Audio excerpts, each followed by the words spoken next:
السلام عليكم ورحمة الله تعالى وبركاته ومركلة برنامج عصب وانكاهة الدونو فائدوين الصونك أوليهي آدمها حتى بدأ وضيع مركل لقي مادو صونك إنو يهي عبادو الله سبحانه وتعالى lagu dhawaanayo ahna mid ka mid ah tiirarka waajibka ah ee ku jira shanta tiir ee uu ku dhisan yahay islaamku waxa ay tibaaxayaan ama ay sheegayaan cilmi baarayaasha takhasusay dhanka caafimaadku marka laga yimaado inuu yahay cibaado inuu faa'iidooyin badan u leeyahay bani aadamka haddaba barnaamijkeenan waxaan ku xusi doonaa qaar ka mid ah faa'iidooyinka uu u leeyahay soonku jidhka iyo habka iyo qaabka uu u shaqeeyo jidhka bani aadamku haddaba sida ay sheegayaan xeeldheerayaasha caafimaadku waxay soo warinayaan daraasado la sameeyey in lagu ogaaday in 8 saacadood ee ugu horeeya uu jidhku isticmaalo cuntadii ugu dambeysay ee soo gashay taasoo uu u doonto dheefshiidka balse 8 saacadood kadib ay dhammaato isticmaalka cuntadaasi kadibna uu uga weecdo inuu isticmaalo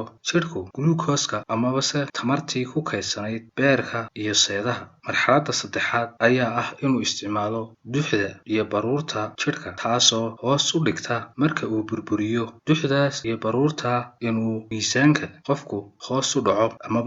amaba si kale haddii u nidhaahno uu gubo wixii duxa taasoo keenta amaba se jidhku uu ka faa'iido inuu qofkaasi ka fogaado khatarta xanuunka sonkorta ama cholesterolka inkasta oo sonkorta dhiigga ku jirta marka ay yaraato ay saameyn ku yeelato qofka sooman taasoo keenta inuu dareemo daal madax xanuun iyo dawakhaad taasoo ay sababayso gaajadu waayo waxaa jira kala duwanaansho wadamada qaar laga yaabaa inuu qofku soomo 20 saacadood taasoo ku keenta tamar darri qofka sooman haddaba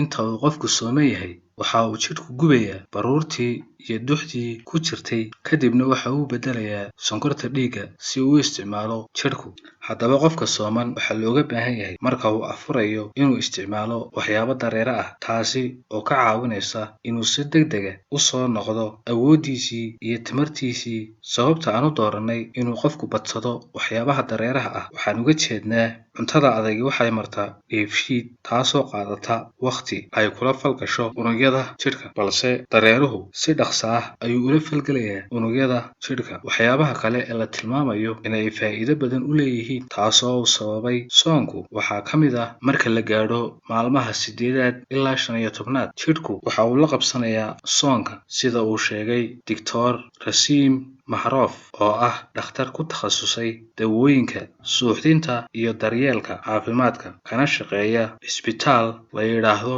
Addenbrooke oo ku yaala Cambridge ayaa waxa uu sheegayaa in soonku faa'iido u leeyahay jidhka bani aadamka waxaanu ku sababeeyay sida uu yiri maalmaha caadiga ah ee aanu qofku soomin waxa uu isticmaalaa cunto aad u fara badan taasoo jidhka ka hor istaagaysa inuu qabsado shaqadiisii maalinlaha ahayd si habsami ah balse marka uu qofku sooman yahay waxa xadidnaanaysa cuntada uu cunayo waqtiga uu cunayo taasoo chance u siinaysa jidhka inuu si wanaagsan u burburiyo dhammaan cuntadii soo gashay taasina waxay keenaysaa in uu jidhku iska saaro amaba se uu ka hortago wixii infection ah ee ku dhici lahaa qodobkeena afraad oo ah marka la gaadho maalmaha 16 ilaa 30 ama haddii aan si kale u nidhaahno 15 dambe ilaa dhammaadka Ramadaan jidhku waxa uu qabtaa shaqo ka duwan shaqadii hore maadaama uu la qabsaday soonka shaqadan oo ah inuu iska saaro wixii sun ah ee ku jiray beerka xiidmaha kaliyaha maqaarka taasoo uu iska saaro dhammaan